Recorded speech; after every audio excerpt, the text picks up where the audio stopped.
नमस्कार, मैं हूं विपिन मिश्रा और आप देख रहे हैं न्याय सर। आज हम पहुंच चुके हैं रायगढ़ जिले के खरसिया विधानसभा अंतर्गत नगर पंचायत किरोड़ी मलनगर की।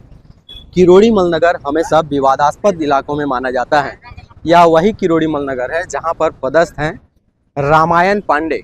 रामायण पांडे का नाम तब सुर्खियों में आया जब वो रायगढ़ के नगर निगम पर पदस्थ थे। रायगढ़ नगर निगम से उनकी सुर्खियों पे थे।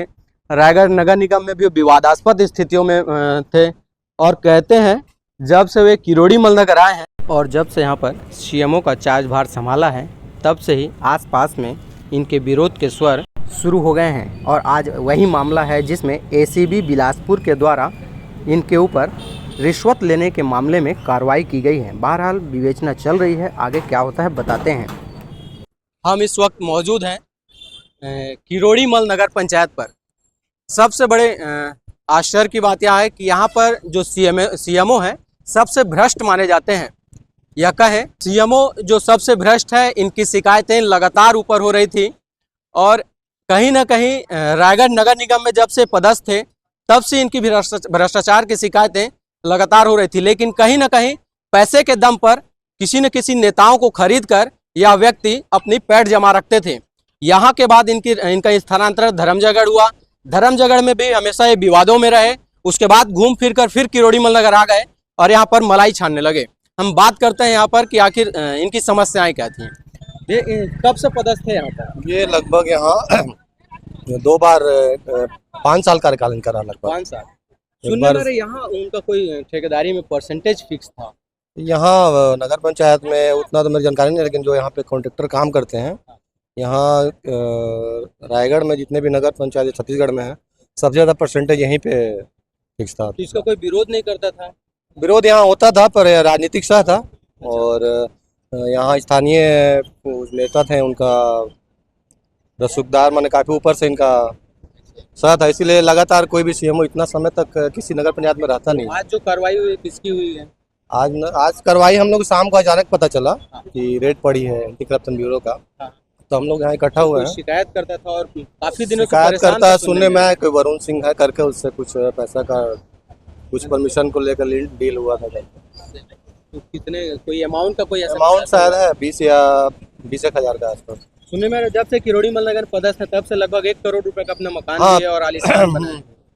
इसमें तो नीचे के भी अधिकारी संलिप्त है यहाँ काफ़ी। और प्रधानमंत्री आवास में यहाँ 50-50 मैंने आधा का सेटिंग करके प्रधानमंत्री आवास निकाला गया।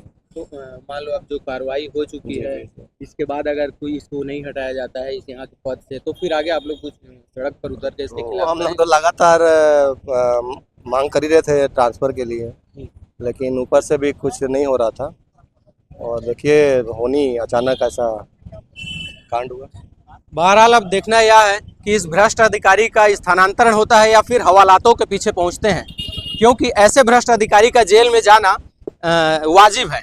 क्योंकि अगर ऐसे ही भ्रष्टाचारी हमारे देश में बने रहे तो वह दिन दूर नहीं जब दीमक की तरह ये लोग प्रशासन के तौर पर रह के हमारे देश को बर्बाद कर देंगे। नाम बताइएगा। अमित कुमार सिद्धार्थ। क्या सूचना मिली नगर पंचायत सीएमओ के खिलाफ?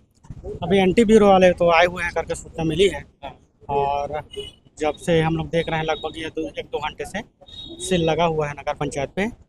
अब निकलते हैं तो स्पष्ट होगा कि क्या है, क्या सही है, क्या गलत है। लगातार इसकी शिकायतें हो रही थी, लगातार होते रही है, और हम लोग भी जानते हैं कि ये भ्रष्ट सीएमओ तो है, इसमें कोई शंका वाली बात नहीं है। जो कि ठेकेदारों से पूछ सकते हो, यहाँ के आम जनता से भी पूछ सकते हो, किसी भी पार्टी वाले से पूछ सकते हो कि कितने भ्रष्ट है ये। अब आप लोग क्या चाहते हैं? ऐसे भ्रष्ट अधिकारी को यहाँ पे रहने देना चाहते हैं क्या? नहीं, इनके ऊपर ठोस कार्रवाई हो। जेल जाना चाहिए इसको? अब जेल तो जाना ही चाहिए निश्चित रूप से। इसके पुराने बही खाते की भी जांच कराएंगे क्या आप लोग? जरूर। हम तो इनके एंटी चोटी का दम लगा देंगे कि कितने गहराई से और कितने साल तक यहाँ से मतलब यहाँ पर टिके हुए हैं, कि क्या ये बड़ा षड्यंत्र था और कौन इनके हाथ रखे थे, कौन बड़े बड़े नेता थे इनके ऊपर जो हाथ रख कर चलते थे। तो 6-7 साल से आज तक ये टिके हुए हैं। खुलासा होना चाहिए, खुलासा होना चाहिए। संरक्षण का। हाँ, ये अपने आप को सीएम के करीबी, हर पार्टी के सीएम के करीबी बताता है अपने आप को, क्या सही है? नहीं, ये जब भी हमारे पीआईसी की जब बैठक होती थी या पार्षदों की बैठक होती थी, तो उसमें ये हर बार बोलते थे कि मैं तो इसका करीबी हूँ, मैं राजनाथ सिंह का करीबी हूँ, मैं राहुल गांधी का करीबी हूँ, मैं मोदी का करीबी हूँ, मैं सारे नेताओं के मतलब ये करीबी हूँ बोलते थे अपने आप को ये। ऐसे। और सुनने में आ रहा है कि डरवा के रखते थे यहाँ पे पार्षदों और कर्मचारियों को। दहशत तो था इनका, उसमें नो डाउट कि कोई ये नहीं बोल सकता कि इनका दहशत नहीं था। सारे कर्मचारियों को दहशत था इनका। जो भी ये बोल देते थे उनके इशारों पे अगर नहीं हो तो दूसरे दिन ये उन कर्मचारियों को तुरंत इनको निकाल देते थे। जिंदल से सीएसआर फंड का भी मोटा रकम यहाँ पे नगर पंचायत में आता था, उसके पैसे का भी हिसाब नहीं मिल रहा सुनने में आ रहा है। हाँ, उसका हिसाब तो अभी तक नहीं मिला है। मैंने भी कितने बार इसका आवाज़ उठाया है कि सीएसआर का जो पैसा आता है, सीएसआर मत खाता है, उसकी जांच हो, उसको जनता को भी पता चले, पार्षदों को भी पता चले, पीआईसी में भी पता चले। तो उसको ये गमन कर देते थे, क्या होता था कुछ भी नहीं पता चलता।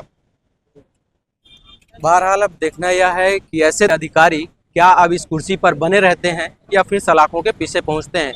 अब यहाँ की जनता तो एक स्वर में बोल रही है कि ऐसे अधिकारियों की हमें आवश्यकता नहीं है जो हमारे देश को खोखला कर दे और हमारे आने वाले पीढ़ी को बर्बाद कर दे।